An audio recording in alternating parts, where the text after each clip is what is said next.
Ассалаумағалейкум, құрметті көрермендер. Баршаңызға қайырлы кеш. Видео басталмастан бұрын арнаға жазылып, лайк басып кетіңіздер. Бүгінгі видео тауықтар семіріп кеткен жағдайда не істеуге болады, сол туралы айтатын боламыз. Біріншіден, тауық семіріп кеткеннен кейін өзі жұмыртқа бермейді. Біздер енді бір мезгілде жем бергеннің өзіне тауықтарымыз семіріп кетіп, қазір 1-2 жұмыртқа алып жатыр күніне. Сол себепті сіздерге бүгін видео түсіріп жатырмын, не істеуге болады деген туралы. Тауықтарға 3 мезгіл қорадан шығармай су бересіздер. 3 күн қатарынан 3 мезгіл таңертең обед, кешке бересіздер. Суды ауыстырып тұрасыздар.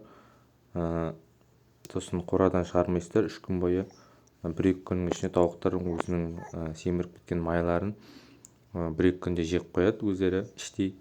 Содан кейін тауықтың жұмыртқа туатын клеткаларының барлығы ашылады. Сосын сіздерге уже 3 күннен кейін жұмыртқа беру бағыты өзі тауықтарда өзгеретін болады.